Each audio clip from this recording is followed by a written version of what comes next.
It says we're live, so welcome from the crossroads of America to a talk show about guns, politics, or anything else that crosses my mind.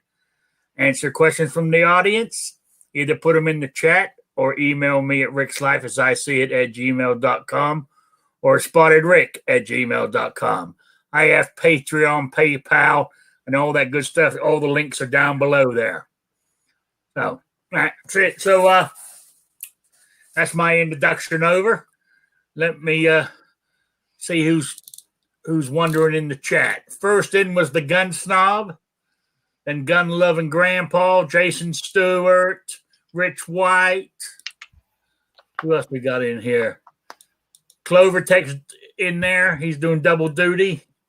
So let me introduce my panelists so far. The people are dragging feet today. We got Guns and Barbecue. How you doing? I'm doing pretty well, thank you. All right, then we got the one and only Clover Tech. Hey, Rick. Thanks for the invite, man. No problem. No problem. Glad you're here. I said people are trickling in now. It's the forecast is rain here, and I can tell my joints are killing me. You know, I think basically what it is, it's the very, very, the tropical storm. Oh, the hurricane that come through. Well, yeah. I mean, we're getting the bands off of it. Yeah, basically. Yeah. So yeah, we got that. We got a little bit of wind. I mean, it was breezy wind. It wasn't bad wind, thankfully, but a little bit of breezy wind and rain. But you could tell it was the bands because, those are like a little kind of like buzzsaw stripes, right? When they rotate. So it would kind of be breezy and rain for about 10 minutes. And then you'd have about 30 minutes where there was nothing. Then it'd be breezy and rain for 10 minutes. And then about 30 minutes for nothing. Yeah. I mean, that's what's meant to be coming through here. So we'll see how it goes. Who's sending me mail? Is that them notifying? Yep, YouTube let me know I've gone live. Nice. I mean, but that's the only email I get from YouTube anymore. I don't get it from other shows anymore. So, but there you go. That but I get by. I went in and changed some. I can't remember if it was the YouTube my personal page or it was Google. But I get them. I get notifications now from YouTube when the channels that I subscribe to do a video. It notifies me, but not by email. So like on my phone, it shows up on my phone so I can check it. On the computer here, I have to go to the YouTube page. Then up in the corner there where it says has that little bell icon. It will say 6 there, number 6, and you click it, and there's 6 notifications. But it's a real pain in the ass. But hell, I survive. So, all right. Anyway, my topic. I was going to talk about term limits, which I'm going to, but I'll wait till a few more, see if anybody else shows up. But go on to the next topic. Is there really? Because I mean. I was reading something today about mail-in ballots. They claim that they mailed out 10 million ballots to undecideds who haven't registered for any party. Now, is there really people out there, we got 23 days left or something like that, who really haven't made their mind up yet? Do people really leave it that late? With some races, probably so. With the presidential, probably not. Okay, yeah. I mean, I struggle with, like, for example, in the primaries this year, with our sheriff. Man, I had it narrowed down. There was 6 on the ballot for our sheriff. Ended up having to have a runoff, and the runoff was a fairly easy choice for me. But with the 6 in that primary, people would ask me, what's your thoughts on the sheriff? This, that, and the other. And I would give them 2 or 3. And I'd say, honestly, I'm looking at these 2 or 3. And until I go in there and check the box, or I usually use the digital thing, but either way, it's like, until I get the voting booth, I honestly don't know. might be lying to you if I told you. I just couldn't hammer it down. So it's one of them things where I kind of narrowed it down to 2 or 3, and once I was in there, I went with my gut instinct. Yeah. All right. I mean, yeah, you got a point there. Mind you, I guess what I'm thinking of the main, the presidential. Right. I don't think so. Yeah, at this point, I would think you probably don't have any undecideds, and you probably don't have anybody that's not fairly certain what they're going to do. Yeah, they also claim that on the mail-in ballots that they've received, they got double Democrat and then Republican. So. Now, I'm not real sure, but once upon a time, because I was really into the political thing for about a decade here, and I don't know the last 3 or 4, not so much, but at one time there, and maybe at different states or different precincts or different places have different rules on this, but at one time, like absentee and mail-in and that sort of stuff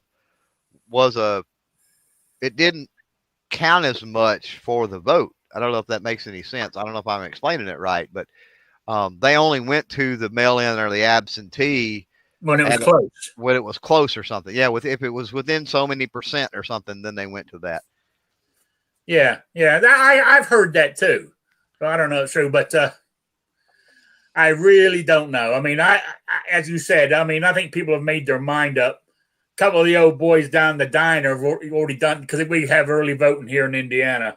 Right. And they've already done it. They said we went in. He said, took me 2 seconds. I checked the box at the top, and that was it. I hate that when people do that, but it's what it is. He goes, I'm not taking any chances. Well, there's a lot of down ballot stuff, and to be honest, I get why a lot of people do that. And I mean, not to put that person in a box or anything else, but they don't know when it gets down into a lot of the appellate court judges and things like that we have to vote on. A lot of your agricultural commissioner and, some of that kind of stuff. People just don't know.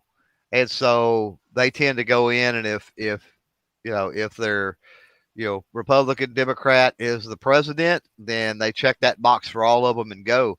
And that's bad. I wish people wouldn't do that, because there's some really shifty judges and things like that are Democrat and Republican. And quite often, especially with judges, some of these independents or libertarians are a much better choice. Yeah. There's some states that don't have that that box on the ballot anymore. You have to go through them. Right. So what I'd like to see happen is we stop putting the little R, the D, or whatever political affiliation for the candidate next to their name. Make people actually figure out what these candidates stand for. Oh, you're asking way too much. Yeah. I would, and it would be a more interesting social experiment. I agree with that, but take it a step further. And anytime that you write an article about them, anytime they're on the TV, but have a blanket thing to where it's like it's illegal to mention their party. Oh yeah. You say Senator so and so. You can say Senator so and so from Maine, but that's it. You can't. Nothing else. And if somebody they're going to have to figure out if it's a Republican or a Democrat. And I think that would shift the political dynamic in this country wildly just by that one little experiment. Yeah, I should have been more specific on that. When I said that, I would prefer them all just to disappear. Then you actually have to know and listen to the candidate. So if you're seeing them on the TV or anything else, you're actually paying attention and not just going, oh, they're a Democrat, not listening, or, oh, they're a Democrat, I'm listening, or, whatever the situation is. Here's a good one for you. What do you do? I've been in Indiana now 2 years. I don't have any kids in school or anything else, so I know nothing about the people who run the schools, the commission or whatever. So, I wouldn't know who to vote for. Do I just leave it blank, or do I go with the party that I'm registered to? I would leave it blank before I went with somebody I didn't know. That's just me. Because I've seen. Normally, that's what I do. Yeah. If I see something on there I don't know, I'll leave it blank. Yep. You know. But I mean, are you talking about? Is it school board or what? Yeah, something like that. You know. Call them up and have a conversation with them, Rick. Nothing else. If you've got something like that. Yeah. But I mean, it's something I really don't look into because I don't have nothing in the race. I don't have kids going or anything, but I should because I'm always complaining that it's our education system that's turned this country the way it is. Yeah, well, in a situation like that, Rick, just come up with a couple of questions that of things that are important to you, like, you know, whatever it might be, classroom size, you know, how come we don't teach civics anymore? School choice. Are you a proponent? Yeah. Are you a proponent for trade? You know, teaching trade skills in high school, you know, just a few simple questions, and then call the candidates up and say, hey, I want your position on this, that, or the other. That's your civic duty too. And a lot of people, they vote and they go, oh, I did my civic duty. I went and voted. Well, researching the candidates is sort of your civic duty too. It's not just going out and pulling a lever for the D or the R or the I or the L, you know? Yeah, you're right. All right. Will and well armed, how you doing? I'm good.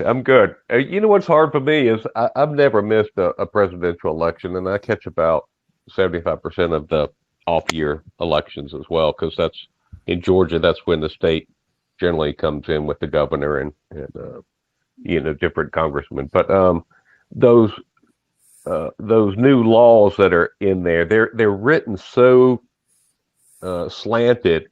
You know, it doesn't seem clear what the even new proposal is, you know, to the Georgia Constitution or a new law or a new referendum.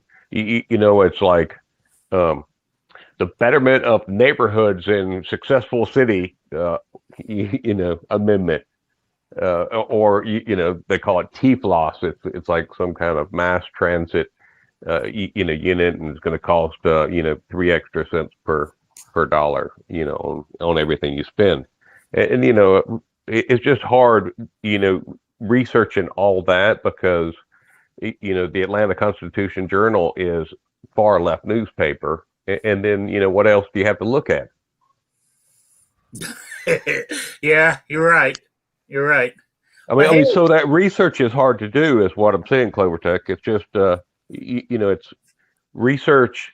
You know, you go to Red State or you go to, you know, Breitbart, you know, or the equal of, you know, what we have locally here in Georgia, and you're going to get, you know, what you want to hear, vote on the right guy.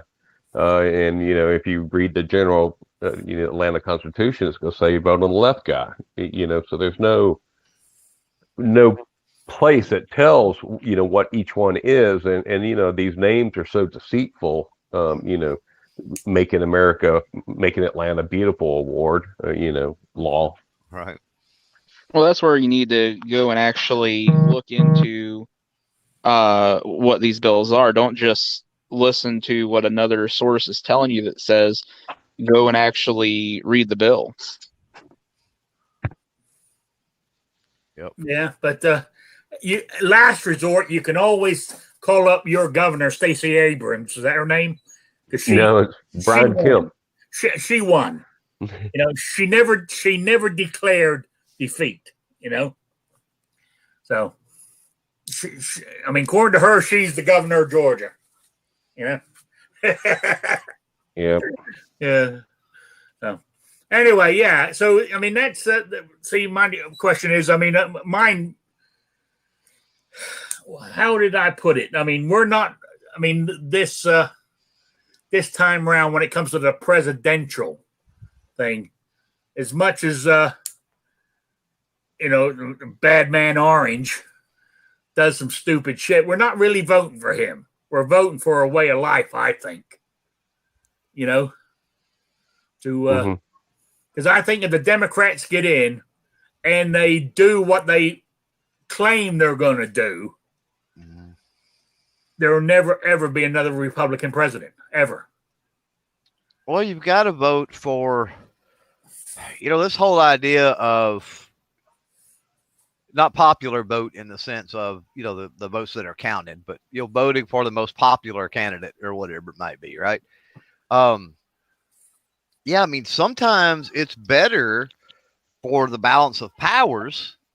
It actually would be better to vote for the opposite party in some situations, just to keep balance. Right. And a lot of people don't look at, well, they want to vote for somebody because they're popular, or they want to vote for somebody because they say they can do X, Y, and Z. And they don't stop to think, can this person actually do X, Y, and Z? Because all of this crap that they promise, and it's the beauty of how our country is set up as far as the government, is not just one person's decision. So, that all falls to the campaign trail, that when you've got these candidates, again, going back to your civic duty, to get out, to ask them questions, to meet with them, to ask them questions, call them on the phone, whatever, and when they say they're going to do X, Y, and Z, ask them specifically how you're going to do that, because, how are you going to get, the other half of the state legislature to vote for that, right? Yeah. You're right. So anyway, we got more people in here now, so in the chat and stuff. So let's go to my main topic. We started on it last week, and I was trying to save it for this week. Is you hear people say they want term limits, and I can understand the reason behind that, because you have, i.e., good example. I mean, you've got Biden, who's been in government for 47 years. You got Pelosi, that's been in over there, 35, 38 years. Same with, Schumer. I know they're Democrats, but there's long-standing Republicans too, and oh yeah. Problem with term limits is, okay, so say you let them have 2 terms. Say the senator, you let them have 2 terms.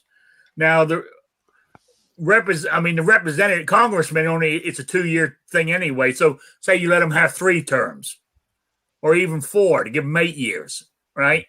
What I feel is, the time you've learned the ropes, your first term's over. Yeah. Right now you're into your second and last term, and you're starting to get the hang of it, and you're not going to be around long enough to see it through. Yep. And where I feel, I feel people in the federal government, the bureaucrats, will start running the country. Yep. They already do to a certain extent. Yeah, I've noticed this when I was living in England. The same principle, when an election comes up, they do this, and there's there's federal employees. I guess they're, I don't know if you call them federal employees, but they're government employees who've been in the ministry, right, for 30, 40 years, who are actually making the decisions. Because the people haven't been around long enough to know how the system works. Yeah, they've got the experience. Yeah. That's the one downside I have with term limits. Mm-hmm. I do too. I would agree with that. I would stretch it out if you was to say maybe 16 years, however that breaks down. I would be more okay with that. Let's get rid of this 35, 40 years in Congress. You know what I mean? But yeah. I'm okay, and I'm okay with the step up. I'm okay with them going from, obviously, we already have that, going from a county level politician to a state level to a federal level to maybe running for president and climbing up the chain. As your terms expire, run for a different office. I'm even okay with that. But I think if you broke it up to say 16 years, that would give you, basically, you would be guaranteed to cross over. Again, we're talking balance of powers here. 2 different presidencies. Let's say you have 2 presidencies back to back that are 2-term presidents. Well, that would give an opportunity for there to be cohesion between the balance of powers there. And it would also help with your point, which is a great one, which is the experience. Yeah. but Yeah, still be a lot less than what we're dealing with now. Yeah, yeah. How do you see it, Guns and Barbecue? My only concern really is that you'd end up having places that don't have anybody run. Because when you start getting into that, you're starting to talk about a lot of turnover if you're limiting congressmen and senators to, only 8 years. It's different when it's the presidency and, you got 200 some senators or congressmen, chomping at the bit to be that next person taken up there. But when you're talking about rotating, oh shoot, I can't even remember off the top of my head how many total congressmen and senators there are. Then you go down to the state level, and then are you talking about, do we limit the state level as well? So are we saying, well, you get a couple terms at state, then you can go on to the national level, or vice versa? Or is it, hey, you did 2 terms as a senator, you're done? And, like I said, that's a lot of turnover at that point. And we have trouble getting the majority of the people in the country to vote, let alone run for political office. Mm-hmm. So like I said, I get a little worried that we could possibly just find areas where nobody's running. And then what do we do? Do we say, well, we get to make an exception because the incumbent doesn't have anybody stepping up to take over their spot so that they sit there? Then I think you end up with the same stranglehold in the end. Yeah. What about you, Will and Well Armed? Well, I agree with pretty much everything everybody's saying, but I'd like to kind of look at it a different way. Is these bureaucrats that are making statutes, they're not laws, but they're treated like laws. They have the power, the fine, and everything else of a law. Why are these bureaucrats? I mean, this only started in the last 40 years. I think since the mid 70s, the EPA, the ATF, making these new types of laws, changing, things that they shouldn't do. They're not voted. They're not in there. And there's no way to fire these bureaucrats. I mean, they got a lifetime appointment. They get in 20 years and then they get out and they, have the best retirement, can get in and get a second government job and get a second retirement stream going. It's not right. There's a lot of problems we have. And these public sector unions where, they pay Democrats to give them raises and they all vote Democrat in return. And then they give millions of dollars to the, like the teachers union. There's 2 teachers union and each one gives 40 billion plus a year for each presidential cycle. It's insane, the amount of power that these bureaucrats and teachers and government unions have that they shouldn't have. That's kind of my whole soapbox. I mean, this new brace ruling by some bureaucrat in Boston. It's not even a national level ATF guy that made that decision, and it looks to me like it was just purely political, just to get the 2A guys to hate Trump, and have backlash against him. Hey, I'm not going to vote on Trump. He got rid of the bump stock, and now he's letting the pistol brace be illegal as well. So just from a 2A point of view, just those 2 cases turned a lot of 2A voters against Trump, and it's the ATF. It's nothing to do with him. I mean, I mean, I was going to get on to that later, but he's already done, wasn't an executive order to the ATF that they couldn't do stuff like that anymore or something. I know he said something to stop that from happening. And all they've done is gave Trump the bird and went ahead and done it anyway. When was that? Let's say, because Trump was the one that said, hey, I'm going to have the ATF look into this. And next thing you know, that's when the bump stock thing come down, and now they're just operating on the same premise. Yeah, I'm trying to think. I mean, I can't think of how it was worded, but what I heard what's her name say it in show the other night. Sand Hill. get off my grass. That woman who's on the on that board for the president, she was talking about it the other night. You know, so I can't remember exactly her exact wording, but there were. I mean, basically, what they're saying to Trump, we're going to do it, so screw you. You know. Well, and I think banning the bump stock helps fortify the the AR-15 and kind of separates the two. Yeah. Can we jump back onto the term limit thing? Yes, that's where I want to go. I want to get yes. So, because we Guns and Barbecue and Wilderness Alarm there unpacked a couple of things I think are important. One thing that I think is to Will and Alarm's comment about the money game is I think that it's going to take more than term limits. I think that it's going to take, I think it's going to take lowering the barrier to entry to run for office.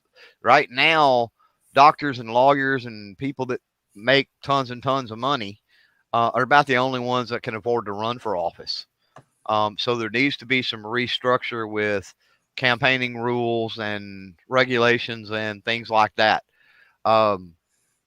The second thing that kind of both of them teeter around a little bit, I think, is it's very lucrative to hold public office, and it was never intended to be, and never was supposed to be. And when we give our politicians more than our troops, we've got a really sad situation in this country. So we need to start scaling back some of this. You've got lifetime security detail, you've got lifetime health care, you've got a lifetime pension, you've got, 6-figure salary, even though we're paying for everything while you're, while you're in your term. I think there needs to be, if you go to DC, there's barracks you stay in, basically. Or maybe you have a little apartment in your DC office that you stay in. You don't get a second home. You don't get to fly private. You get to fly, we'll fly your first class commercial or something, but, we ain't going to do all this private jet setting all over the place. And, I think if you start paring back on that, I think that would help. To Guns and Barbecue's point, which is a valid one, and I've heard it many, many times before, that there's certain areas that people just won't run.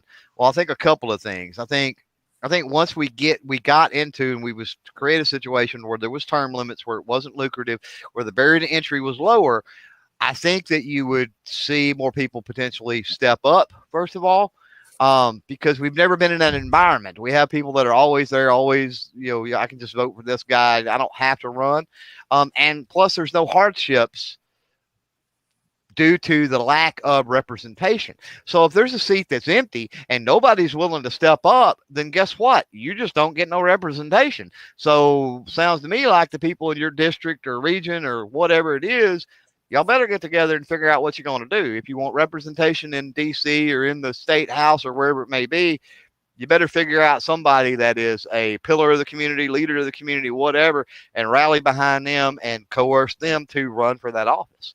And I think that could energize people more, because they would be looking at a lack of representation. So that's how I would fix that issue.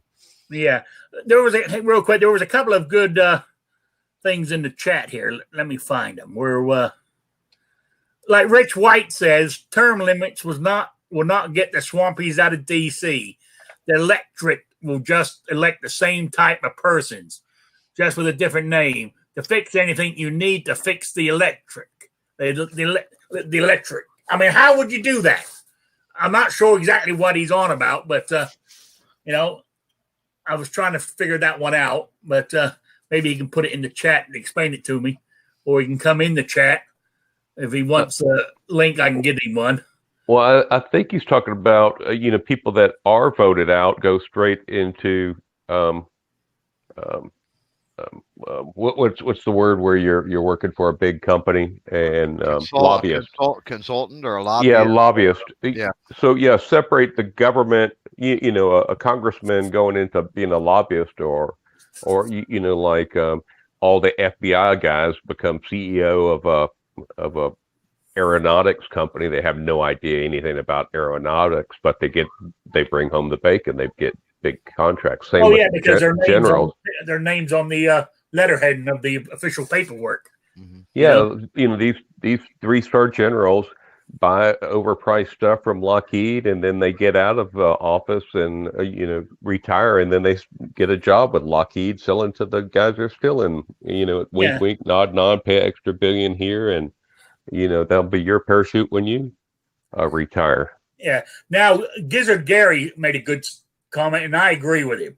Government was never intended to be a full-time job.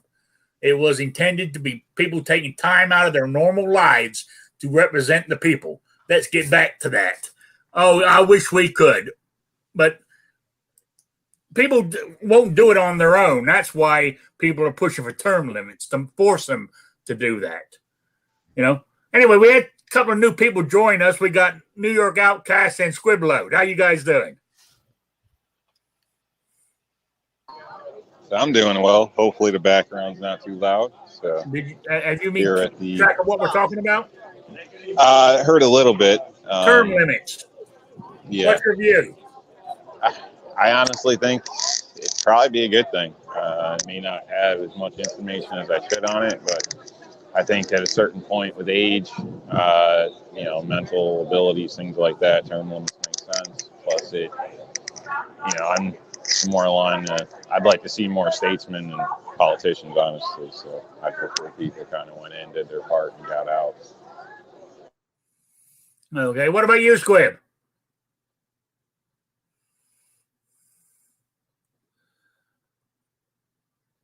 He might be busy. I think he was at a gun show. I think that's what he was showing on his camera. I'm not sure. Or he's with the militia attacking the governor again. Yeah, I'm not sure where he's at. I just lost him. So we're at the same place here. Oh, you're at the same place? Yep. He shocked me and showed up. I was under the impression he wasn't going to make it, and I was giving him crap. Oh, he's at a Trump booth. Okay. I see him. Yeah. Well, I know he's got to be down that way. Is that a gun show you're at? It's kind of like a gun show. Oh, that thing we were talking about last week. Yep. Okay. Yeah, this is the Tommy Gun Warehouse. So we just went inside. They have pallets of ammunition, all types of stuff. So obviously I did buy some. But, you bought some ammo? They literally have, you can buy cases and whatnot. So if you need it, they got it pretty much. Yeah. That's where all the ammo's they've been holding it for this. Yeah, it must be, because they're shooting full autos and everything. We were just left the line because we were told it was closed down for the day. Apparently there's a lot of people here from Japan and other places as well, so they're having a hard time. Some people have never touched a gun, so it's taken longer than they expected. So with the time allowed to us, they basically said it would be better to come back tomorrow. So to try to get in on the guns. So unfortunately, we missed out on that. But all right. So okay. So we must have a pic of New York and Squib with the Trump cutout. Yeah, we do. We need that. Work on it. Yeah. What was I going to say? Yeah. So as I said, term limits is a tough one. Because it's such a vast thing. I honestly don't know what would fix it. I honestly I believe what Gary said, that the original intent. Everybody's so set on, well, the Constitution says this. The intent of the Constitution was to do this, blah, blah, blah. The intent of you representing the people in government was only meant to be short term. They seem to, it's convenient how the intent of the Constitution meant this, but when it comes to you sitting there in that job for 40 years, it doesn't count. It just annoys the hell out of me. It really does. So, if you look back in the day, people would take 1 or 2 terms, do their civic duty for the people, for the country, then go back to farming or whatever it was they were doing. And that's the way it should be. I mean, really, when you think about it, a professional politician is just it just doesn't go together. A politician should never be a professional politician. It shouldn't be a career field. You know, in my opinion, it shouldn't be a career field. I agree with that. You know, I agree. Yeah, your camera sideways. Change your camera thing there. That's better. Sorry. Where's Squibby? Shaking hands with Trump here. You know, I'm not sure. I lost him. You lost him again? I'll try to find him. Yep. See if I can find him, but it's a lot of people. Yeah. Okay, so Jason says the whole thing is a corrupt system. Yeah, it is, unfortunately, and it's all about money. Another thing, I mean, money rules the world, basically. It's a shame it's got to that, but that's just, it's the way it is. I mean, what I would like to happen, what is really going to happen is two different things. I don't see it changing it in what lifetime I have left. Don't worry. I mean, I don't plan on going anywhere soon, but for it to change, hey, by the next century, we might have that federation, like Star Trek. You know what I'm saying? So, the Federation of Planets, where everybody's kumbaya and everything's fine. The people you got to worry about is the Cleons. When Jason says that, the politicians spend, millions or whatever to get a job that pays $200,000, that's part of the problem, is that it's not just what the job pays. It's all of the extra. Snob mentioned that earlier. It's all the extras and everything else. And I think that if there was rules and regulations around what you could do, money you could take in, there was a lot of financing stuff, even from a candidate. Even if you were a candidate for a political office, there's certain regulations or something that comes into play that was to keep that from happening. Then, I think you might see less people trying to get into it for the wrong reasons. Yeah. Good point. Kind of like jury duty. I look at it as a mix. Political, political service, whatever you want to call it. I look at it as sort of a mix between joining the military and jury duty. You know what I mean?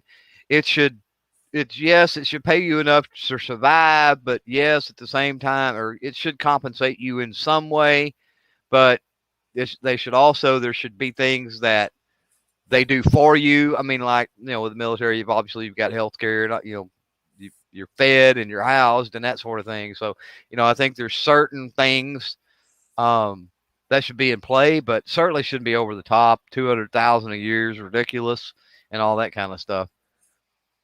Yeah. Oh, Rich answered my question when I was talking about the electric. He said it's the people in a given district, the people who vote for a given candidate. It has nothing to do with lobbyists. You need to change how people think. Mm-hmm. That's what he was going on about. That's how to fix things. I don't know. Yeah, most people don't think. It's not. Yeah, that's the problem. It's not how they think. It's that they just flat don't think. I mean, look at how many people vote in any given election. Look at the voter turnout. How many of those are actually? How many people that do not turn of the people that do not turn out actually have a clue as to what's even going on? A very small percentage, I would say, are people that are, that know what's going on. They're connected, they pay attention, and they're just so disenfranchised that they don't go vote. I think the vast majority of people that don't vote, they have absolutely no clue, probably doesn't even know that it's time to vote. It's just not a part of the world. Oh, yeah. And I understand that too, because really when you think about it, what was there? I'm trying to think how many actually turned out to vote last year. The last general election. There was about 67 million per party. Yeah. I mean, So not even half. no. And really, when you think about it, that's pretty sad for a country this size, but oh well. We can beat this to death, but I do have another topic. Let's do it. All right, I was reading an article this morning, and it says what the Democrats are worried about with the Barrett confirmation into the Supreme Court. It will give a 6-3 conservative majority. Now, explain that to me. Who in the hell? I mean, Roberts definitely ain't on our side. Nah, I disagree. Oh, go on. I'm listening. No, you can go ahead and finish your thought, and I'll come in later. But no, I'm saying Roberts not on our side. I mean, I don't know about Kavanaugh yet. I'm still undecided about him, on which side he will come down on. But I can't see it being 6-3. And yeah. I can see it maybe being 4-4. And Roberts is the flake in the whole thing, I think what we're seeing, I think Roberts is.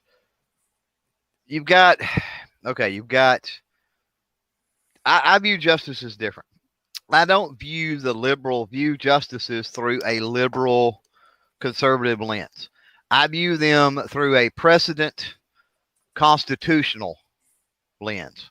I think that's basically where you go. Now, true, what most people would consider a liberal justice is more of a precedent justice, and what most people would consider a conservative justice would be a more constitutionally leaning justice. But I don't see it through that political prism.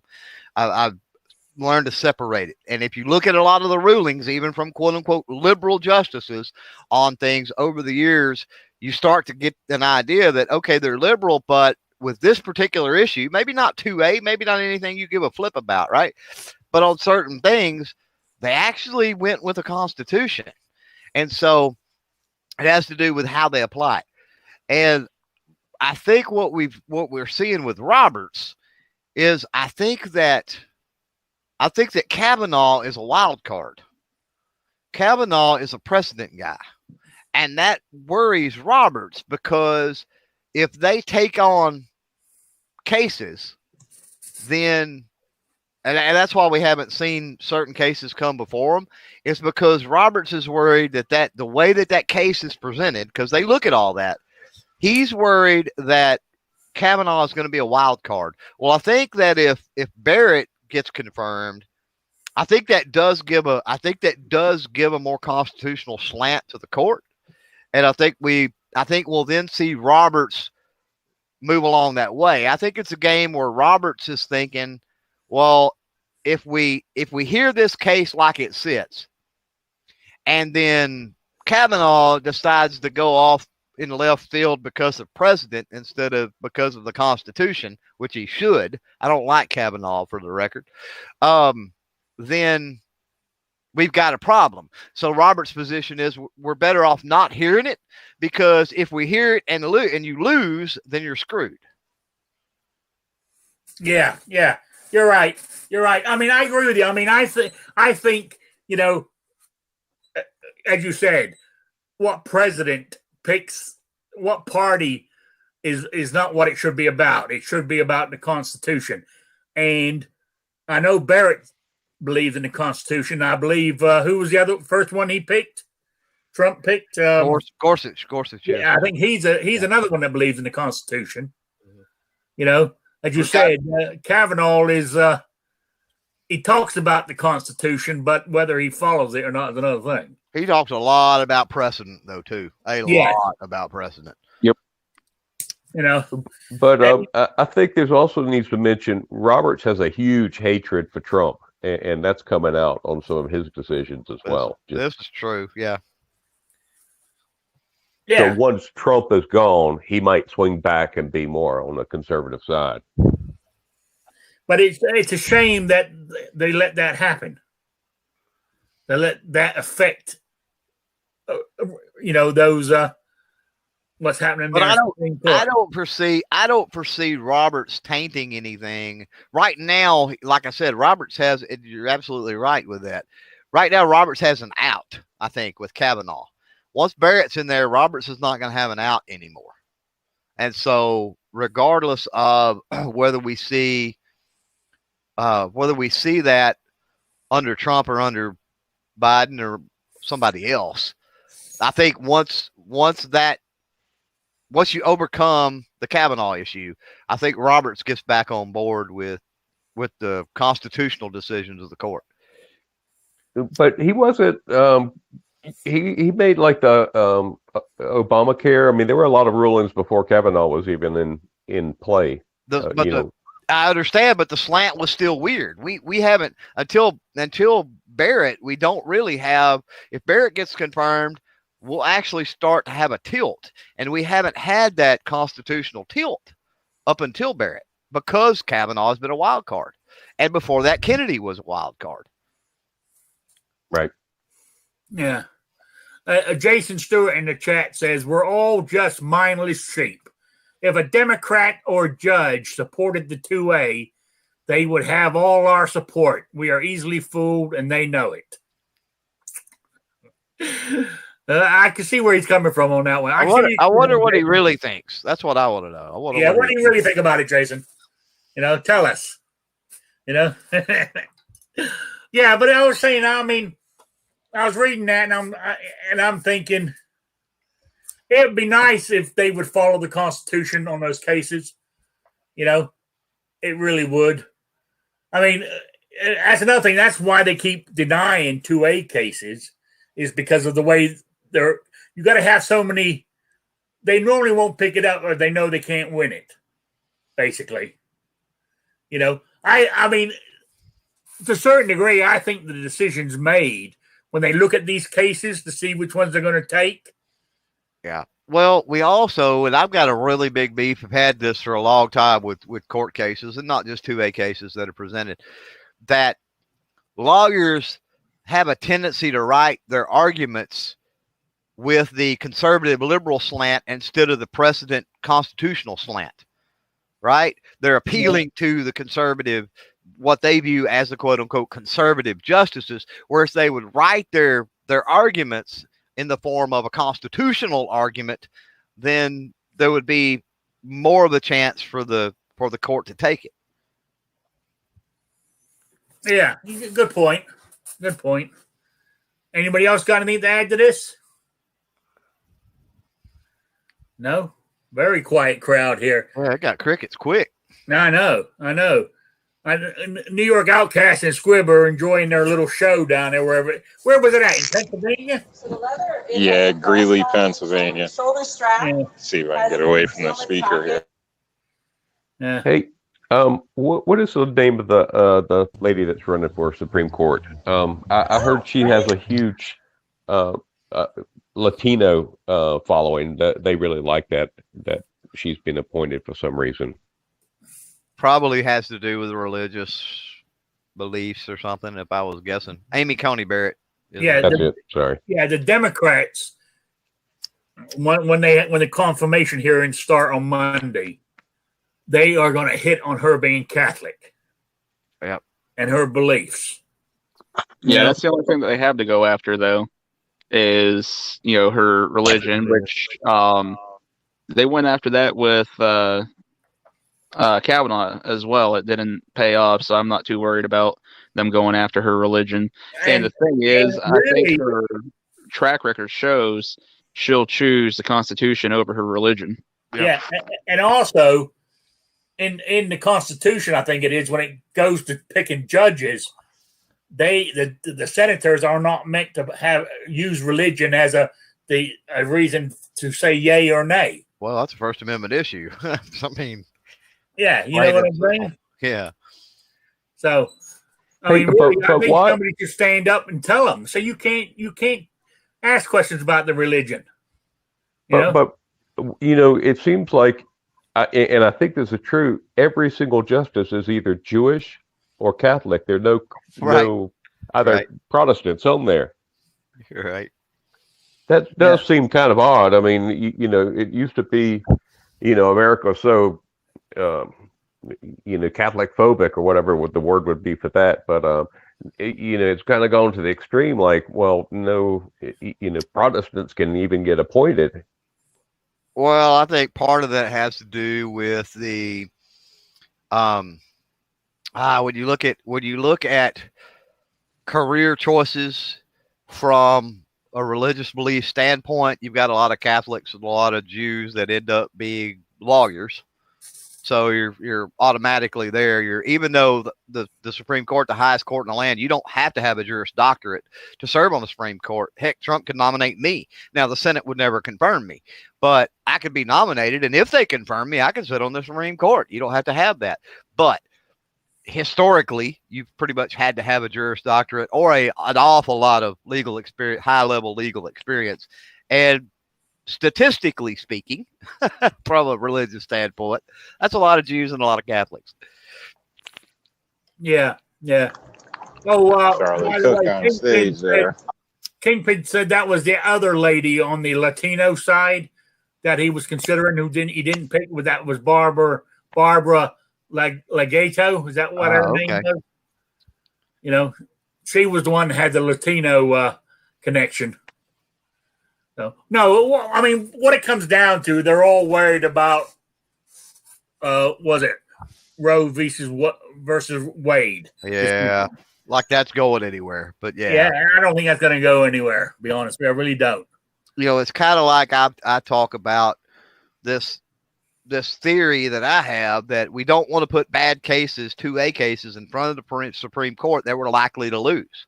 And so if my theory about Roberts is correct, and he's tried to keep those away because of fear that they're not a strong enough cases being made, or that the makeup of the court is not conducive to a good ruling. It holds the same, and that's what I base it on, is Roe v. Wade. I don't see that's been made, that's been upheld a jillion times. It's not going anywhere. And we don't want the opposite of that to happen with a 2A case. We don't want a 2A case to go before them, it be argued bad, whatever the case may be. We get a bad ruling, and then for as long now as we've been dealing with, Roe v. Wade has basically been the law of the land. This anti-2A thing that they shot down because of whatever reason, argued bad, tilt of the court was wrong, whatever. Here we go. We've got 2 steps back at this point. Yeah, you're right. I mean, plus there's a couple of cases on the 2A side that could be hitting the Supreme Court soon, which are very, very strong, which I think will help. Yeah, some of out of the 9th, aren't they? Like there's a couple out of the 9th. I think one's the one about Hawaii and issuing permits for open carry or concealed carry, and I think the other one, I believe, is actually the assault weapons ban in California. Right. That's going to the en banc, is that how you pronounce it, court of the Ninth Circuit right now. Right. And if they overturn, because the 3-court panel said, yes, it is unconstitutional. Mm-hmm. They appealed it. Now it's going to the I think it's 11 judges now. If they say, if they agree, then all the states under the Ninth Circuit, assault weapons, whatever you class them as, will be legal in the Ninth Circuit. Right. But if they go against it and say no, those 3 judges were wrong, it is constitutional, then it will be appealed to the Supreme Court, and I think that would be a strong one. Yeah, especially with some of the past court cases and the way they've been ruled on. Yeah.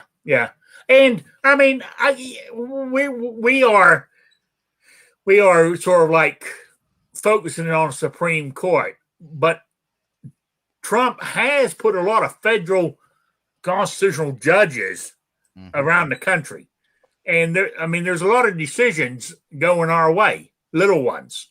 Even the 9th court right now seems to be weighted to the right, and like never before. Yeah, enough to cause ripples anyway, for sure. Yeah. From what I can understand, the way it was, I read somewhere was they had, I think it was on the Ninth Circuit, they had sort of like a 5-judge sort of majority for argument's sake, the left. Now that's been cut down to 3. You know what I'm saying? So you said it's causing ripples. So, it's getting there. I mean, personally, somebody who does the Constitution like this, Amy Barrett, that is good for the country. I don't care if she's Republican or Democrat, to be honest with you, as long as she follows the Constitution. Mm-hmm. That's what it comes down to. And unfortunately, I mean, I don't want to speak ill of the dead, but I mean, what's her name should have been told to leave. She should have been taken out of the court when she said she wouldn't, she totally said Trump was bad or whatever. Well, they're kicking themselves now for sure for not having her retire under Obama. There's not a doubt in my mind. Yep. But, talking about Ginsburg, again, I go back to this idea of precedent judges versus constitutional judges, and go back through Ginsburg's record as a Supreme Court justice on some of the decisions that were made. Not 2A, don't look at it from a conservative liberal standpoint. Look at some of the things having to do, some of the economical, financial things. Look at some of the abuse of power with corporations, LGBTQ issues, which could stem into discrimination.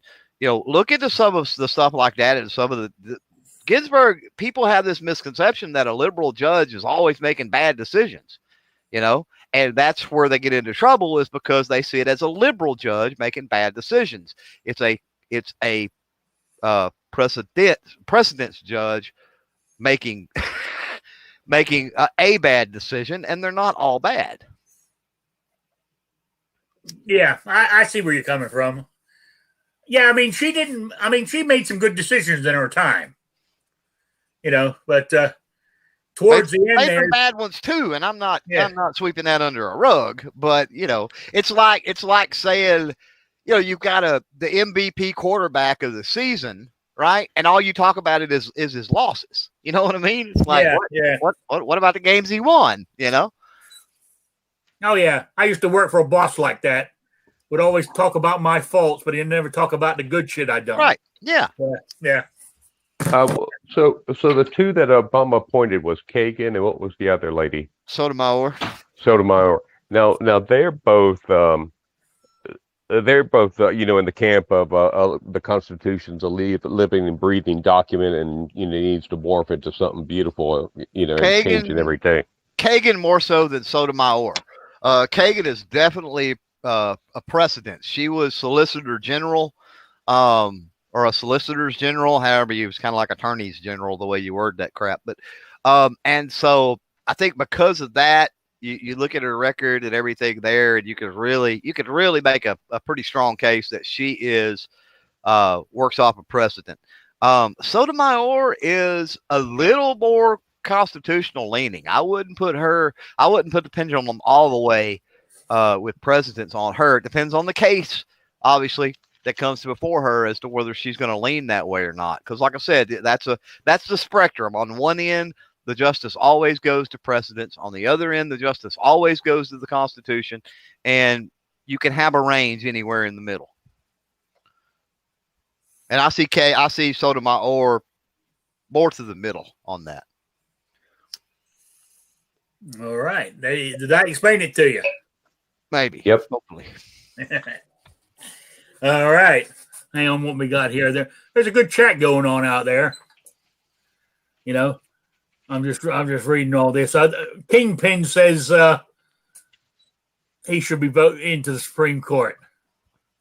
So does Gizzard Gary said he was raised Catholic, so he should be on the Supreme Court. There you go. So. And he makes a good point. He said, talking about the negativity. I mean, it's just like in business. What do you say? One pleased customer will tell 5 people. One disgruntled customer will tell 100. Oh, absolutely. You know. Oh yeah, people always remember your screw ups. I mean, I mean, think about. I mean, you just talked about it with or somebody on the panel did anyway, about some of these lower court rulings that we've got. We've got some momentum. We've got some things going our way. But if you watch the 2A conservative news and you watch some of these 2A conservative whatever channels, it's the end of freaking times, and they're going to confiscate our guns tomorrow. And it's like nobody ever talks about the wins. We always want to talk about the bad stuff. And that works both ways, even if we're looking at somebody that we call our opposition, like would be technically Ginsburg. And, what I go to, it was so refreshing. I don't know if anybody, and I talked about this on somebody's live show, but it was really refreshing to see Mike Pence during the vice presidential debate actually talk about the relationship that Ginsburg and Scalia had. Almost polar opposites when it comes to being justices, when it comes to political. But them, and not only them, but their families were great friends, hung out together, went on trips together, visited each other, and they couldn't have been two more different people, really.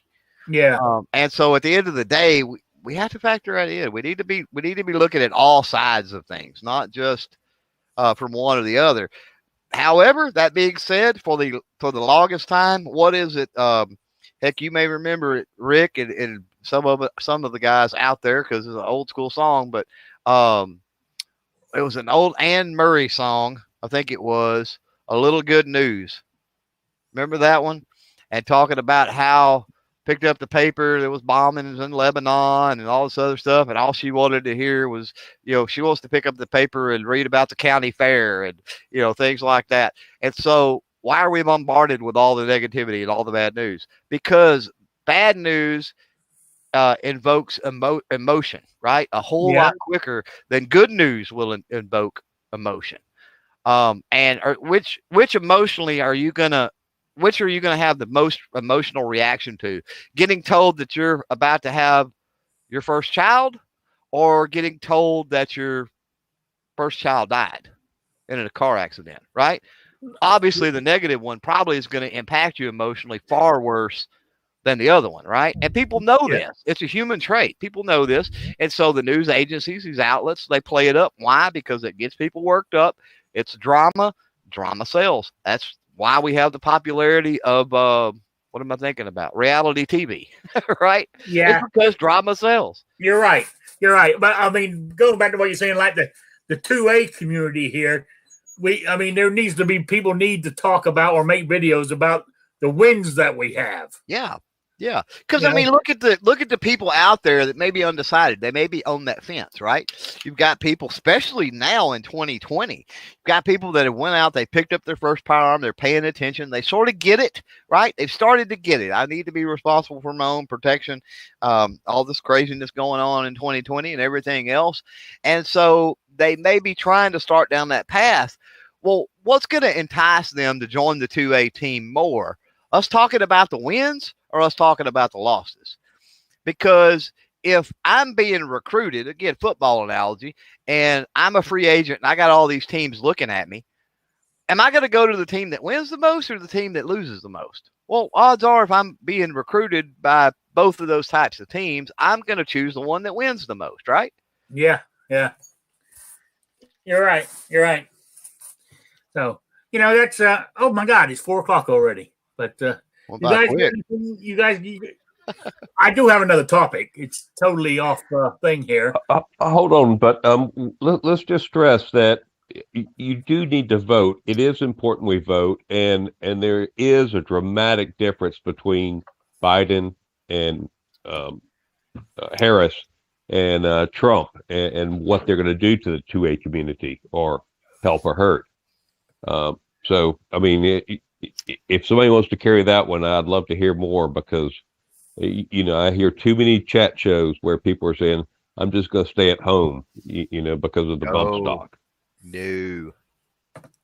They shouldn't. If you go to the Democrat Biden-Harris website, their 2A or gun stuff is frightening. If you go there and read what they're actually put down, what they're planning, it is scary. They're gonna let you keep your AR and your thing, but you're going to have to pay a $200 fee because it's going to come under the NFA, and they're going to ban any more being made. That's just one thing that's written on that page. Well, and you can't buy parts. You can't buy any parts, even like grips for your 1911 online. And even magazines over 10 will come under the NFA, and you've got to pay for a license for them to keep them. Ick. All that's written there on that page. So it's if you're wondering what they're going to do, you need to go read it. Right. I know it's not something you want to listen to, but it's there. But you need to vote. Absolutely. Your vote does make a difference. Right. It really does, even if you don't think it does. That's why they give you that vote. Especially down ballot. You talked about you voted and you left a couple blank. Even if you and I don't agree with it, I still think you need to pare it down and reflect on it and make a choice, even at the presidential level. But let's throw that out the window. Let's say you're dead set. You're not voting for any of the freaking parties in the presidential election. Don't sacrifice the down vote. Good Lord, there may be a tight race for mayor or commissioner or school board or any number of things down there that and senator and congressman. Right, exactly. That's what I'm saying. Some of that down ballot stuff affects you. Anything government at the local level affects us the quickest.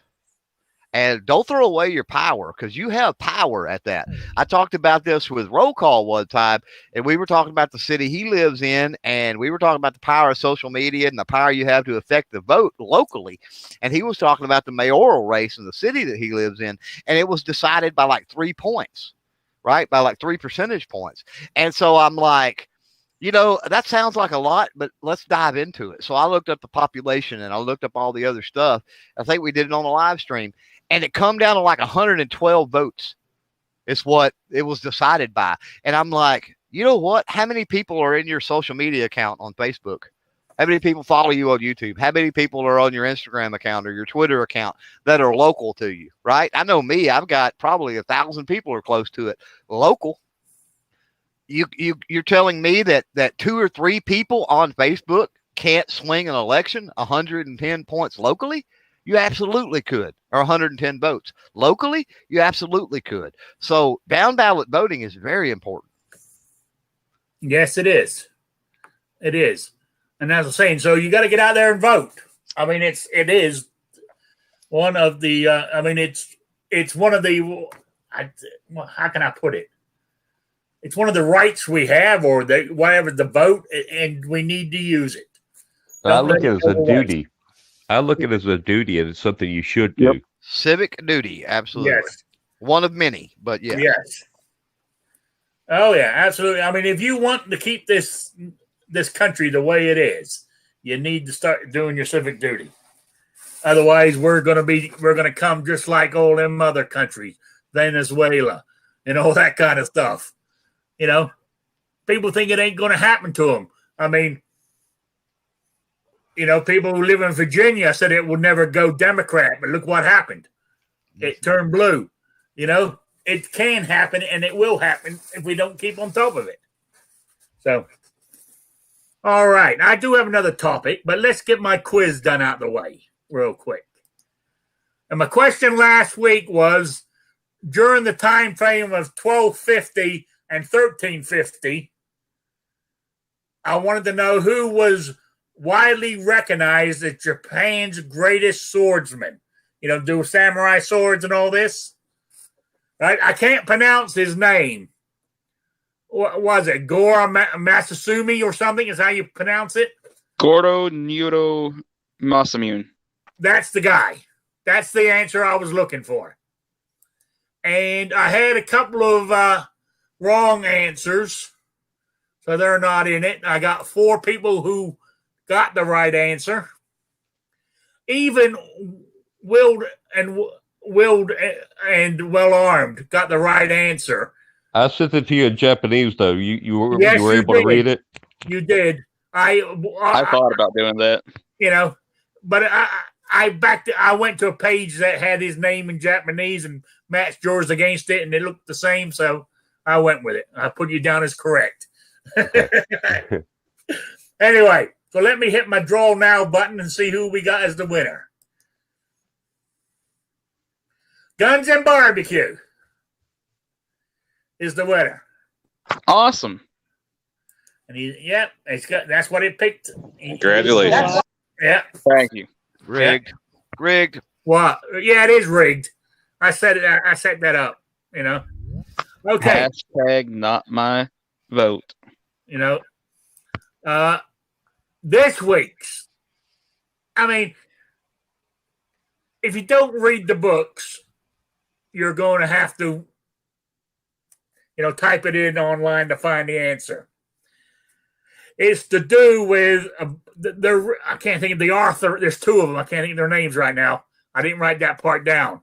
But it's to do with it.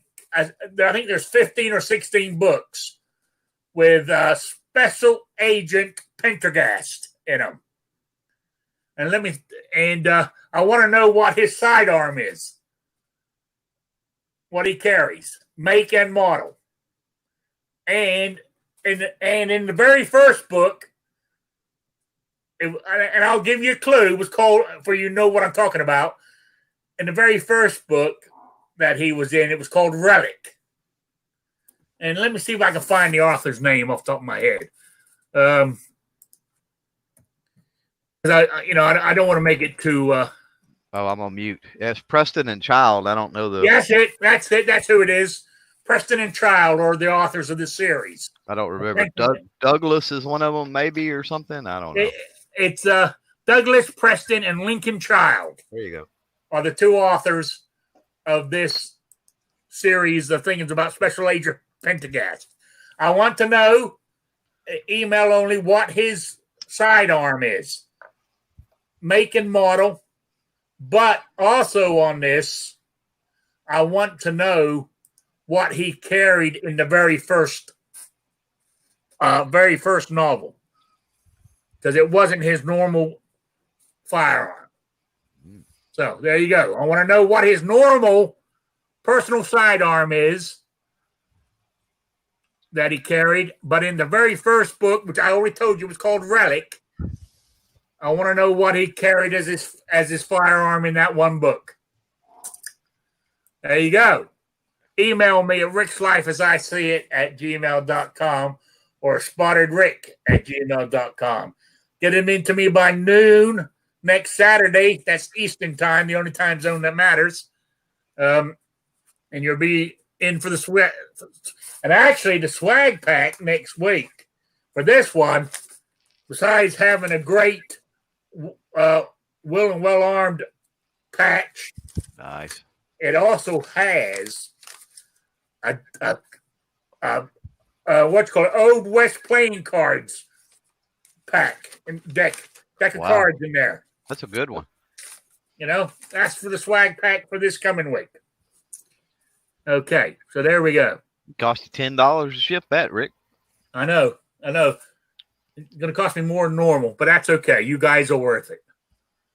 Even though I only got 7 thumbs up so far, I think. Everybody give them a thumbs up. So, all right. Oh, I got yelled at again at Walmart, by the way, guys, for going too fast. Going too fast? Yeah, in my scooter. You got your old scooter? Oh yeah, I've had my own scooter for a few years now. Oh, but it does. The reason I don't use it is because this Walmart, I used to use it in Rhode Island. This Walmart does not have hand baskets. Oh. Yeah. They refuse to buy anymore because they keep getting stolen. That's fun. Right? So my scooter only has one of them little girly plastic baskets on the front. And so I normally don't use it, but I mean, the last time I went to Walmart to use one of their scooters, I walk around. If I go to the Family Dollar or something like that, I'll take a shopping cart and walk around. I can do that. But Walmart is just way too big for me with my back and hip to do it. So I saw the last time I was there, I think I told you the story. I had to wait almost 30 minutes to get a cart. Wow. And I said, damn, I got my own cart. So what I do now, when I did this thing is I took it and I got the shorter of the carts. They have the one that has 2 levels. It's sort of half the size of the normal ones. I grabbed that and I either pushed it in front of me or alongside of me. And I would stick it at the end of an aisle. Then I would go up down the aisle, pick my groceries, stick it in my little girly basket, then go down and unload it into the bigger cart. But anyway, where I was going, I dropped it off the end of the aisle, and I turned into the thing, and I went shooting up the aisle. I mean, I was flying. And what you ought to do, Rick, is get you a bungee cord, wrap it around the back of your seat, and then hook it on the front of the buggy and just drag it behind you. Yes, I mean I can buy a basket that hooks on the back, but I don't know. That just seems kind of weird to keep turning. Having to. Well, that's true. Had to turn around to load it. I guess. Yeah. Yeah. So anyway, I was flying down the aisle there, and because my scooter goes a lot faster than their store ones. I mean, for you to keep up with me, you would have to go at a trot. That's how fast my scooter goes. Well, that sounds like that's their problem, Rick. Yeah, I went flying down there, and I don't know if it was a manager, but they had one of the yellow vests on, and said, "Please slow down." So I had to crank the speed down on it. I'm afraid. So, Lord, yeah, Rick, I don't like taking those big carts, but I can maneuver them pretty good with a manual chair and a shopping cart. You just kind of place your hand on the handle, but I guess with the scooter it's more difficult. But what I do is I just go straight to that row where the beans are or Cokes are, and get a small box and put that on my lap and use that, because Walmart does not have those little baskets anymore. Yeah, well, I say that's what I do is I place it at the end of the aisle or the end of the freezer case, and I'll go fill up my little basket. Then I'll run back and unload it and go back and get more. I mean, it didn't take any that much longer to get my shopping done. And so it's all right. I mean, it was the first time I've done it that way, so I think when I do it again, I'll be even better. So that's that. All right, now my next topic, and I didn't know this, and it's kind of scary when you think about it. Did you know in Utah, 10,000 minks have died from the COVID? And it's the same COVID we get as humans? that's interesting. News to me. Yeah, I 10,000. guess fur coats are getting real cheap now, aren't they? That's what I'm saying. Ought to be able to pick up a mink fur coat cheap. Yeah. I was reading an article about it, and I was thinking, damn, I didn't even know that. But let me see if I can. Did I keep it, or did I let it disappear? Now Well, we're going to worry about people saying, did these die ethically or from COVID? Right. I read about a zookeeper getting both an elephant and a gorilla sick with COVID. So I knew it did cross over, between humans and animals pretty easy. Yeah, but I mean, is it crossing over the other way? I mean, like these minks have it, but it didn't say where they got it from. But they, hell, if I can find it now, the story. See, I didn't keep the link. I should have kept the link, damn it. Let me see if I can find it. Okay. You guys can keep on talking while I'm doing this. Okay. Oh, yeah. Okay. Here we go. Nearly 10,000 minks died of COVID-19 outbreak at Utah Fur Farm. Let's see. Well, that makes a lot more sense. It's in a farm environment because it's in a farm environment. They're not wild, Yeah, I thought somebody was sneezing while hunting and got within 6 feet of a mink. One of the doctors who were researching this said that while research suggests people with COVID-19 can infect animals, transmission the other way around is considered low. You know? And research shows there hasn't been a spread from minks to humans. You know, but it just seems strange. I mean, it's a scary thought that 10,000 minks. You know, I mean, if that manages to get out into the wild, all right, so it could wipe out the population in this country. So just a conspiracy theory here. Okay, I'm going to go all tinfoil hat on everybody, so be prepared. I think this is an insurance scam. I think that the farm knew that they could claim these 10,000 deaths on their insurance and get money, and then they could still sell the fur for their coats. I think it's a giant insurance scam. It's fake news, big conspiracy. That's a good point. Double dipping, really. What you're saying? Insurance money pays, then they sell the furs anyway and get more money. Heck yeah. Yeah, I'm not sure if this wasn't the exact article I was reading, because hang on, let me see if it says it on this one. No, it doesn't. But on what I'm saying, I think it's a $53 million industry in this country. Wow, a year on mink coats or mink fur. You know. I don't know if they sell them overseas or not, but that's what this country makes out of it. $53 million a year on mink. So it's big business. And I just happened to, I was channel surfing or news surfing, and I happened to see 10,000 minks die of COVID. So I clicked on it. I thought, damn. You know, so. Yeah, and I don't know how the fur for minks goes, but like I know a lot of people around here are gearing up for trapping season for fox and running their coon dogs and everything else, because the fur season is getting ready to go into peak swing where the furs are at their best. Yeah. So if this just happened, recently and not, a month or two ago, those furs could have just been conveniently at top dollar value when that happened. Yeah. As Rich White says, I wonder if those minks are in the CDC death count. Yeah. Yeah. So I don't know. It's a scary thought that I know it says them infected humans is low, but it says it's low. Didn't say it's impossible. Yeah, but I mean, part of that is probably because most animals that people are coming in contact with, they have at home.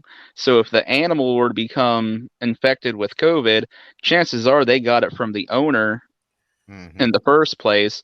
So you're never going to see a situation really where an animal transmitted it to the owner itself. Yeah. But then again, I've also noticed, and I'm trying not to do what the media does. Just because you get COVID or COVID around is theoretically, I know there's 10,000 dead minks, but it's not a death sentence like the media tries to make it out to be, and the Democrats try to make it out to be, that COVID's a death sentence, to everybody who comes in contact with it, which is completely not true. If you follow the science, it proves that it's not. It's just people that are in high risk categories that have a lot of other pre-existing health conditions, things like that. Yeah, I mean, and like when President Trump had it, the reason they took him down there because even though he claims he's not, he's a big boy. He is overweight, and he's in his 70s, and he doesn't eat very healthy. No, he likes his McDonald's, don't he? I'll say if we found out that he's got, hypertension and diabetes and all that, I would not be surprised. But they because of who he is, he got the best care, the best medicine, and he got over it in a very quick time. Now if me and you came down with it, we're still be in hospital. You know what I'm saying? Possibly, yeah. You don't know that for sure, but No, I possibly. don't know that for sure. But that drug he was using is not available to the common Joe right But now. a lot of people, I know people personally that have got it and didn't know they had it, and then I know people that have got it and been deathly sick, and then I know people that have got it and died. So Yeah, it runs the gamut. Everybody's different. It depends on your health. It depends on a lot of different factors. yeah. Now Yeah. now what it goes back to is there's no such thing as being safe per se. I don't want to be kept in my house to be kept safe. Right. I'm willing my liberty I have to pay a price for that liberty. Right. And if I catch COVID and die, that's my choice. Yep. But I want to live free. I don't want to live safe. Well, I mean, look at statistically the odds of you dying in a car wreck of, any number of things once you leave your house, right? Look at the odds of you dying from doing something in your house. I mean, somebody was telling a story the other day about some poor lady that lived alone or whatever, and literally tripped over her dog and hit her head on something, her puppy dog, and hit her head on something. A couple days later, they found her, that they found her dead. So, I mean, and she was at home. So, yeah, it's life is a risk and life is a gamble, period. And yeah, I'm with you. I'm going to assess risk. I'm not going to go skydiving out of airplanes or bungee jumping, most likely, but I'm not going to be scared of anything and every little statistical anomaly that might kill me. Oh yeah, I mean, as you said, I mean, you do that. I mean, when I got to go to town tomorrow, I'm making a choice to drive my truck down there. I could die in a car accident, but I'm willing to take that chance. Chances are slim, but it's still there, and I think that's the same with COVID. The chances are there, but I'm willing to take that risk to be free, to have my liberty. And that's what this vote's all about on November the 3rd, by the way, is you're voting for your liberty, your rights. I mean, and just look at this COVID thing. This might be conspiratorial theory here. This COVID thing. I mean, look at what a lot of these governors did to us, the population. They went and took our rights away from us and said, we are going to do this. And we just sat back and took it. Which, so, I mean, to me, it was a dress rehearsal for them. I bet you're there thinking, oh, great, when we get Biden and Harris in there, we can do that. And then we're just going to sit there and take it. Yeah. Oh, that's what I want to talk about. I'm glad Rich brought this up. Here's another topic for us. The would-be kidnappers of the governor of Michigan. I don't say how 13 people were going to start a civil war, but the part I didn't like was they called them white supremacists and they called them a militia. It's given militias a bad name. Because me and you, us 6 people here in this room are the militia. The people are the militia. Right there's the troublemaker. I see he's got his Trump sign. Oh yeah. Guard, So I mean, calling those guys the militia and tagging them as white supremacists, they might be. But the way that the media has twisted it now is all militias are bad. And it's not helping us any. So, weren't those guys a little bit lefty as well? I mean, they weren't, I think they hated Trump as well, right? I read something like that, yeah. I mean, but what's bad is she's claiming it's Trump's fault for not denouncing white supremacists and militia in the in the debate, and I believe he did, and he did, and he has denounced them many, many times over the last 3.5 years. Yeah, it's like, at what point do you have to keep doing something. It's like I've said that 1,000 times already. You know what I mean? Yeah. It's like at some point, I got to keep saying it. It don't make any sense. Yeah. Yeah. As Rich White said, Squibb is hiding out in Pennsylvania until the heat is off. You know? Apparently. Yeah. Yeah. And maybe that's why Patriot in the Dark's not here. He's in hiding too. You know? So, but I mean, I just think it's giving militias a bad name, the way the media is playing this. I mean, it's a stupid thing for them guys to do, really, to try to kidnap the governor, you know, because they don't like what she's doing, you know. But it's well, just like a lot of gun owners give other gun owners a bad name, some militias give other militias a bad name. It's always been that way. Yeah. I mean, because as it says in the Second Amendment, was it militia being necessary for a free state? And what they're doing, the way they're twisting it now, is giving a bad name, worse than what it normally is. You know what I'm saying? Which I find, talking about all the negativity. You know, Right. we need good stuff. We don't need this negativity. Yeah, the negativity toward it, you know, prior to stuff like this was more the whole outcast, they're on the fringe, that type of stuff, which is not true with some militias. The good militia that we have here works very closely with law enforcement and everything else. They're mobilized in, you know, natural disaster, you know, disaster type situations and community emergencies and all that kind of stuff. So that's the way it used to be as well. You know, oh, those guys are crazy, fringe element up in the mountains, you know, but this is a whole different dynamic when you've got them that start making threats and, you know, conspiring to do this or do that. Then, yeah, that's not good. Yeah. Yeah. Yeah, as Gun Loving Grandpa says, the news media is giving it a bad name. They definitely are. I mean, militias, as you discussed, some militias don't help themselves, you know, by optics wise, with some of the things they do and say, you know. But I mean, a good example. I mean, if they call themselves as a militia, is I can't think of the name of them. That bunch of black guys who had that black militia. Whatever their name is. Black or something. Yeah. The ones that march in Stone Mountain. Yeah, and keep having negligent discharges Right. with their firearms. They're giving militias a bad name, you know, and their antics. So I don't know what the answer is. I really don't. I don't have an answer. I just think it's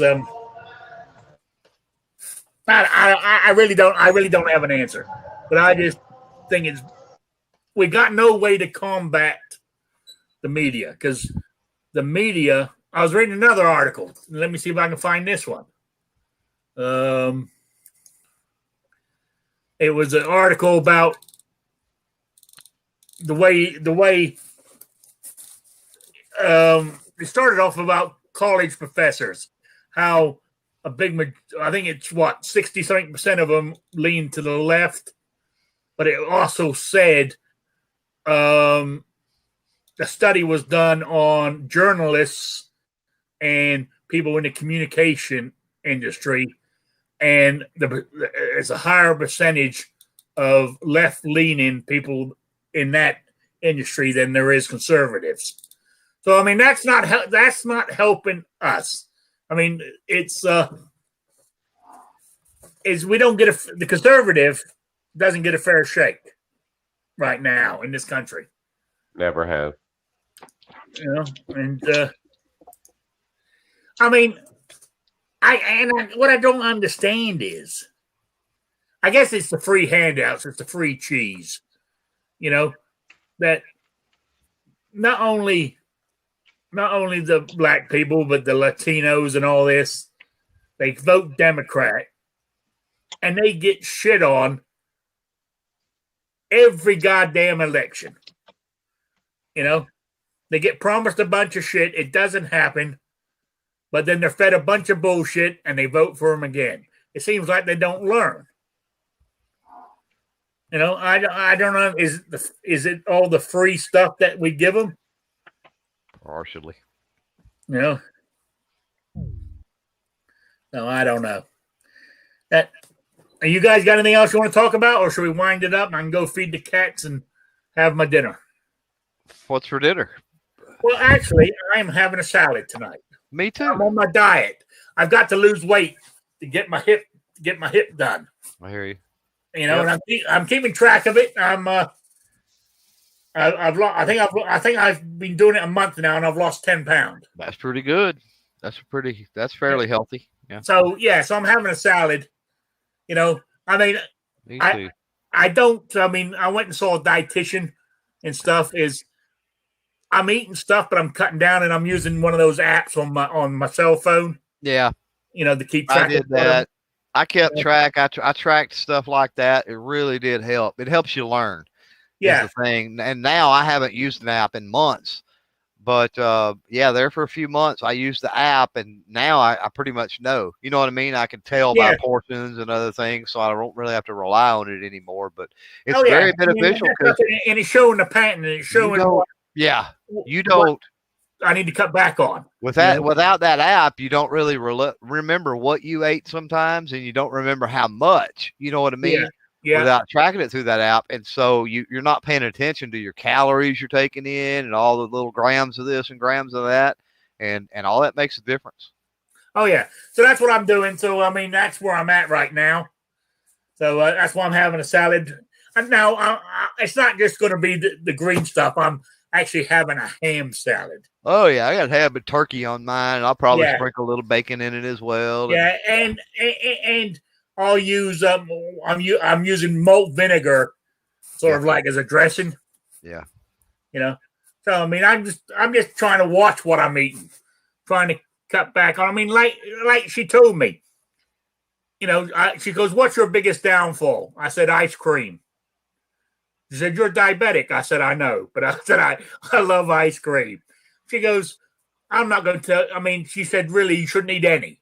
Oh, right. But she says, if you're going to eat it, cut your portion right down. Yeah, I'm here to tell you, with my journey on my diet, ice cream will flat kill me.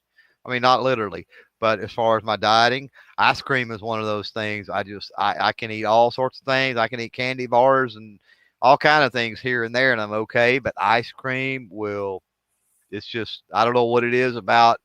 It has something to do with the milk in combination with the sugar, and it's just the right cocktail of stuff that my body just, weight-wise, my body don't tolerate it. It goes literally, you know, women will talk about it going straight to their hips, you know, or whatever. Yeah. I think it goes straight to my belly, you know. It's ice cream is something that I hate it, but it's just something I've got to stay away from for the most part. Yeah. Well, now what does that to me is soda. Oh, soda's a huge thing for a lot of people. I do. I haven't had a sugar soda in, good Lord, I guess it's the first part of February. It's all been, you know, diet. Yeah, well, I've gone from regular soda to diet soda, but I mean, honestly, before I moved to Indiana 2 years ago, I had cut out soda totally out of my diet for 3 years. Right. And I was drinking flavored water. Yeah. You know, but what happened was when I moved here to Indiana, and then when I first got here, when my cousin lived next door, she would bring me over meals to eat. Right. And she always bought a soda with it. Well, so it was like I'd drink the soda, and then all of a sudden now it's like smoking. You know, you quit smoking, you pick up a cigarette, then automatic. Next thing you know, you're buying a pack. Well, the one thing I figured out with soda is I was off the caffeinated soda for a long time, and I was sleeping better and doing a lot of things, and then I got into this diet. I was for the most part I was off caffeinated soda when I started the diet, and I noticed that moving to a caffeinated soda, and we're talking diet soda, but it has caffeine. Actually, as long as I quit at a certain part in the day, and it's getting about that time, right? 3, 4, 5 o'clock. As long as I don't have one after that. But actually having a caffeinated soda actually helps me with weight loss, which is weird. Yeah. It's strange how these things. But anyway, as I was going with this diet, is I'm keeping track of this stuff, and tonight I said I went to Walmart yesterday, done my shopping, so I got some fresh salad, so I'm gonna have a salad tonight. So there we go. Anyway, as we're winding down, let's start here. Willed and Well Armed, you got any shout outs or plugs you want to do? Yeah, well, thank you for having us today, and good topics. Liked it all. I did a video this morning on a Canic race gun. I had a red dot and a magwell added, but that's out there if anybody wants to go look at it. And there'll be 2 more polymer race guns coming out in the next 2 weeks, and so I'll just compare the 3 of them after that. Probably going to sell 2 out of the 3. Just the 2 losers are going to go up to the market. But that's kind of it. All right. Oh, Rich White says experts are now saying COVID can be spread 16 feet through the air, and yet they still preach social distancing. They have no idea what they are talking about, or they can't keep their lies straight. Yeah, I know. I mean, you can find a scientist to say whatever you want. So it's like people with numbers. You can make anything look right with the numbers. You just jiggle them around. Anyway, Guns and Barbecue. You got any shout outs or plugs? I've been putting out 2 videos a week for, I bet a little over a month now. Still continuing to do that. On Mondays, it's something gun related. And then on Fridays, it's usually something that I get in the mail, whether it's something from G-Webs or Clover, or got one coming up here in the next couple weeks where I ordered stuff from Night Strike. So if you're into unboxing videos or anything like that, I usually run those on Fridays.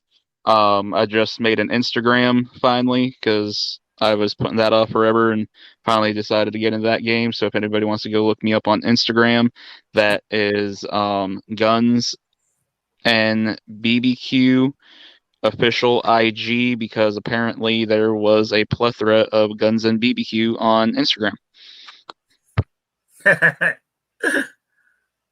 Okay. All right. Clover, you got anything? I got nothing, man. I just went over and subbed G&B there. Apparently I was not subscribed to G&B, so I will end by encouraging everybody out there to go subscribe to G&B. Chat's always great, man, as usual, Rick. Glad I made it this week. I'm glad you did too. So I want to say thank you to everybody out in the chat who stopped by on this Saturday afternoon. I really do appreciate you guys, and I'll be back on Wednesday night with Shooting with Disabilities. So we'll see you all then. Have a good one, everybody. Good night, Sabrina. I don't think she was here today.